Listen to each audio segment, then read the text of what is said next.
is playing pretty good right now. So it's going to help us. How's he look this week? Who's that? Jameer Gibbs. Yeah, he looks good. Looks good. Yeah. Yep, I think he's going to be a go. He looked pretty good yesterday. How much are you looking forward to this kind of strength on strength? Your run defense has been so good all year.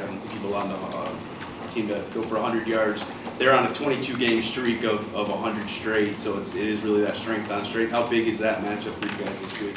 Yeah, look, we look forward to it. I mean, this is the next challenge, and this is a challenging offense. And as we've said before, it always starts with Lamar. He's kind of the secret sauce for them, and he makes it very difficult because his ability to run.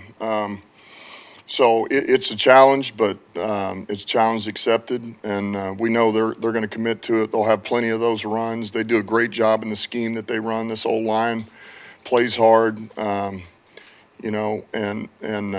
backs run downhill, and Lamar's dynamic. So it'll be a challenge, and we got to contain it. We got to contain this run game is what we have to do. And look, there's going to be some things that are going to happen in this game, and we can't let it affect us. We got to go to the next play, and ultimately for 60 minutes, we got to win more than we're losing to those up front.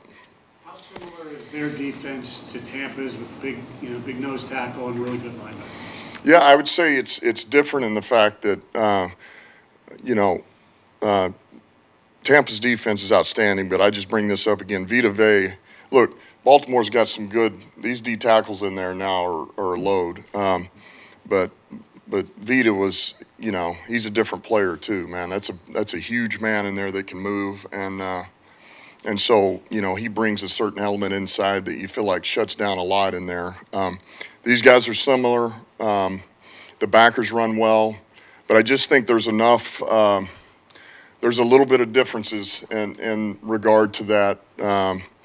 But look, we're going to have to earn anything we get there. They've done a really good job. This defense has of, they take a lot of pride in shutting down the run game. They play tight coverage in the back end, and, they run and hit. So it's what they've always been known for. That hasn't changed. They've been excellent on third down in the red zone. So, look, we got our work cut out for us, but I just bring this up again. We've been facing some really good defenses, so this is kind of nothing new to us. I mean, it's the next challenge. It's going to be a tough one, but it's another one, challenge accepted.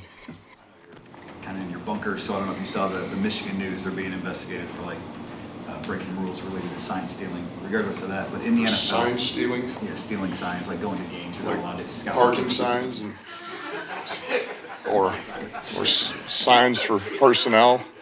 In the NFL, how do you guard against that, like signs or audibles or whatever it may be, and how much can it help the defense, I guess, to know what's coming? Yeah, I mean, you always guard yourself against them, and that's probably the name of the game. I think everybody's looking for any advantage they can get. So you just have to have enough dummy signals and dummy audibles and things of that nature to where you keep them honest. They don't entirely know what's coming, but I mean that's.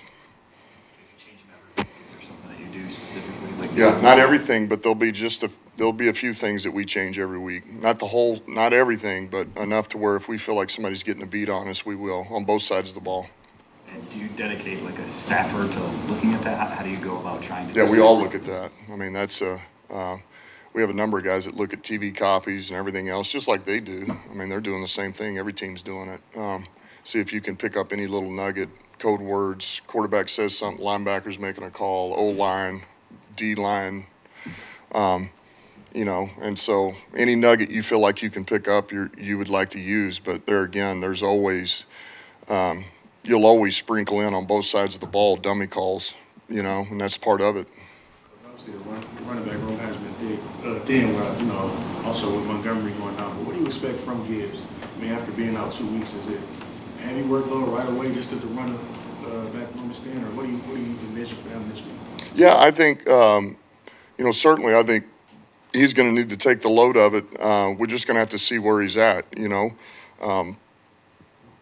I'd like to say we want to be careful with him, but the reality of it is we need him. So we'll go as far as he can take us here, trying to be as smart as we can. But he's got to go.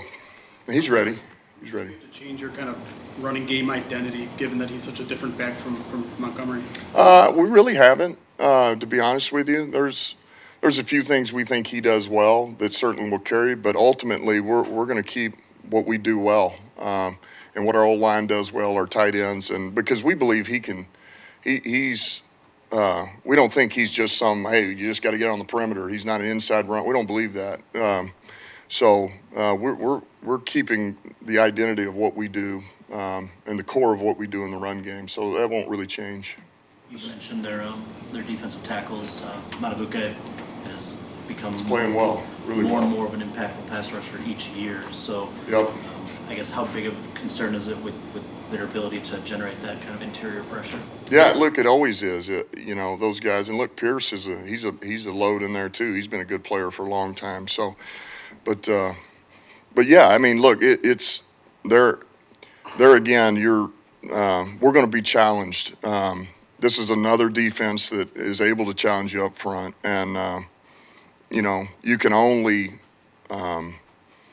You only have so many resources to try to help, and ultimately the guy who gets them one-on-one's got to win for us. We can't protect everybody all the time, but I feel good about our O-line, and I think we'll do a great job up there. These guys will battle. I know I asked you about him earlier in the week, but Ty's a very good pass protector. He's established that in this league. Have you seen anything from him in practice this week that leads you to believe maybe he can be reincorporated to the offense? Yeah, I feel like he's looked better. I feel like every week he's gotten better and better since coming back from the injury. So I think he's close. I think he's close to helping us. You still got 2 games left before the trade deadline, but I wonder what are those conversations like that you have with Brad about what you may or may not think you guys need? Yeah, look, that's Brad. We talked yesterday just briefly in passing. So,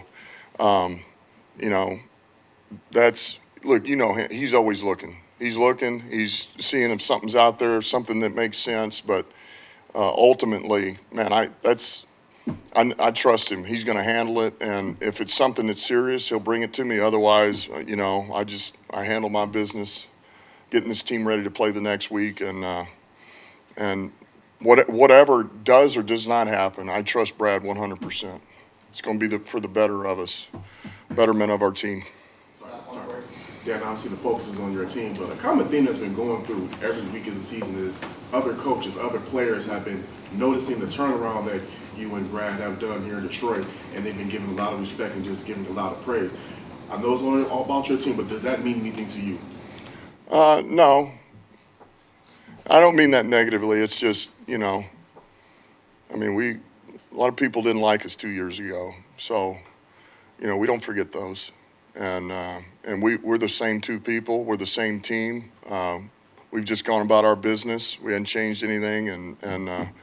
So, we're worried about, all we care about is what our players think and the coaches and the personnel and me and Brad, and that's it. And so we got a job to do, and we're just going to keep doing it. All right.